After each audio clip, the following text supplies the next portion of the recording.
wabarakatuh. Saya Rahmat Akbar Ramadan dari kelompok 1. Ingin mempresentasikan PPT berjudul metode enskripsi. Berikut anggota kelompok kami. Yang pertama ada Muhammad Arif Ibrahim, yang kedua ada Rifki Habibi Faturashad, yang ketiga ada saya sendiri Rahmat Akbar Ramadan, yang keempat dan ada Ahmad Dhani. Selanjutnya materi akan dibacakan oleh teman saya. Baik, jadi saya akan menjelaskan tentang algoritma RC4. Algoritma RC4 ini merupakan algoritma yang berjenis simetris gitu. Algoritma reverse code 4 atau biasa disebut RC4 merupakan bagian dari algoritma simetris tadi yang saya bilang ya. Algoritma kriptografi ini sederhana serta mudah diimplementasikan. RC4 ini awalnya diciptakan oleh Ron Rivest pada tahun 1987, jadi udah lama ya. Ini awalnya dipakai untuk rahasia dagang RSA Security pada tahun 1994. Cuman sayangnya sandi tersebut bocor ke publik, jadi sehingga dapat digunakan oleh publik gitu. Server ini memiliki beberapa kerentanan yang diketahui, terutama untuk aplikasi tertentu. Tetapi masih dapat digunakan jika beberapa byte awal dari keystring tersebut dihasilkan itu dibuang gitu. Jadi seperti yang dijelaskan tadi itu bahwa RC4 itu termasuk dari bagian keluarga simetris. Apa itu simetris? Enkripsi simetris adalah metode yang menggunakan satu kunci saja yang untuk mengekripsi dan mendekripsikan data tersebut. Meskipun secara umum kadang dibandingkan enkripsi asimetris ya saudaranya itu lebih rentan karena lebih rentan, lebih gampang dibobol, tapi enkripsi simetris ini juga mempunyai keuntungan, yaitu adalah lebih efisien dan lebih gampang untuk dijalankan meskipun mempunyai ya drawback tersendiri, plus minus lah istilahnya.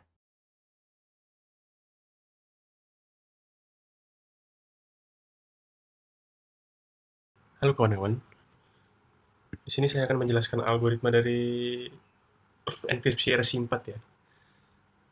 Algoritma secara umum terbagi menjadi dua fase utama, yaitu case scheduling dan pseudo random generation algorithm, yang dimana diawali dengan fase inisialisasi yang menggunakan kunci rahasia untuk menyiapkan array internet.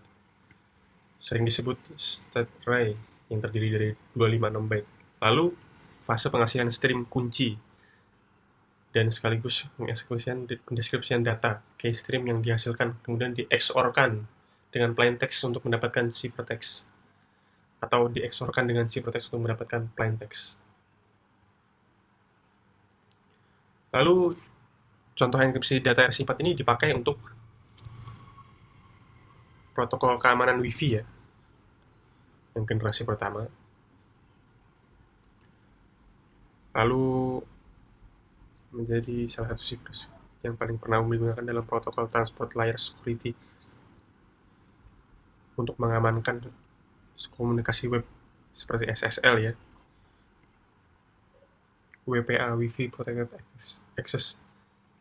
Khususnya WPA diciptakan sebagai perbaikan sementara dari web. Ini pengembangan dari yang WEP tadi ya, masih menggunakan RC4 ini.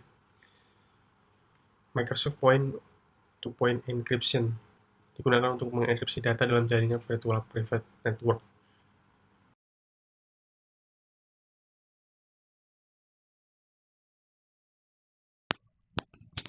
Oke, perkenalkan nama saya Muhammad Arif Ibrahim. Jadi, saya akan melanjutkan penjelasan daripada teman saya sebelumnya. Di sini saya akan menjelaskan pada bagian rangkaian proses RC4. Yang dimana di sini ada berupa gambarnya ya. Gambar gambar daripada proses RC4-nya. Nah, step yang pertama itu terlihat ya bahwa ada inisialisasi Xbox. Maksud dari inisialisasi Xbox-nya apa? Jadi pada saat inisialisasi Xbox ini, proses pada RC4 ini ya, RC4 ini akan membuat sebuah Xbox ya, atau sebutannya itu substitution box-nya. Yang isinya itu apa? Isinya ada array ya. array dari angka 0 sampai 255.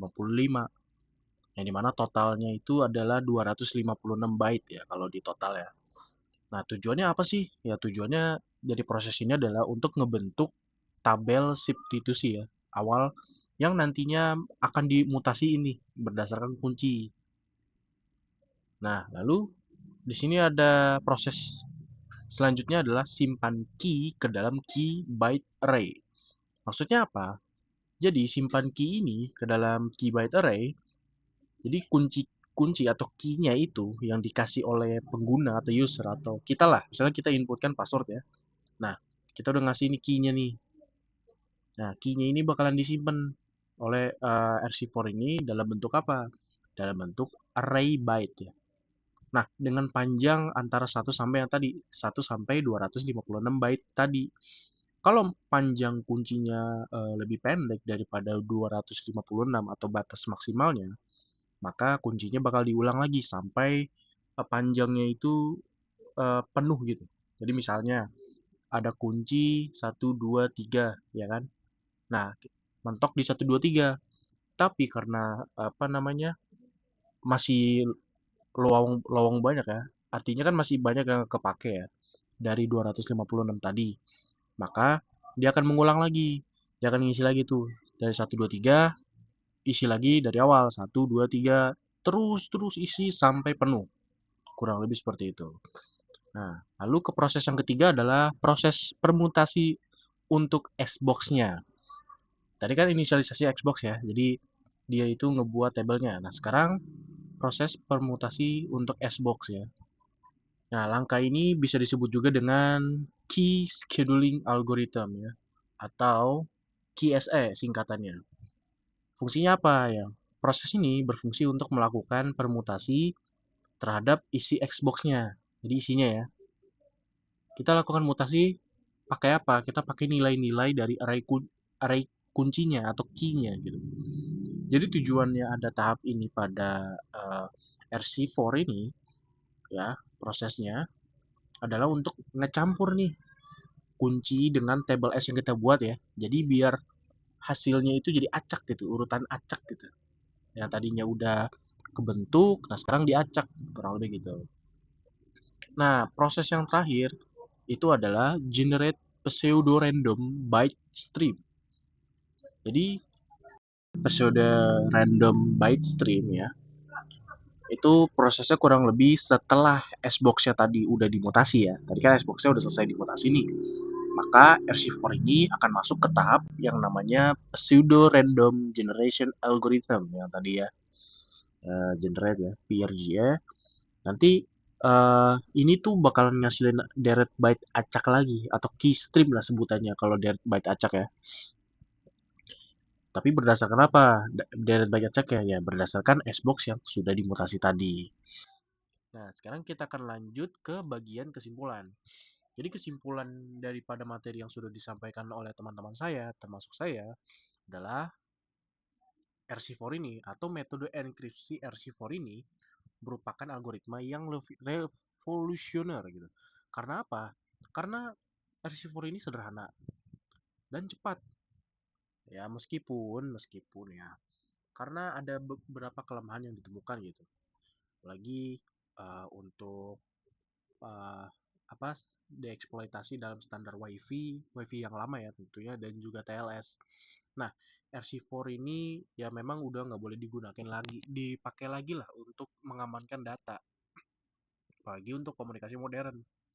Karena saat ini standar keamanannya tuh udah meningkat nih, udah bermigrasi gitu ke algoritma block chipper yang lebih kuat dan udah teruji juga. Ya contohnya apa? Ya contohnya AES ini atau Advanced Encryption Standard. Ya segitu saja penjelasan untuk uh, presentasi kami, kelompok kami. Kurang lebihnya mohon maaf. Wassalamualaikum warahmatullahi wabarakatuh.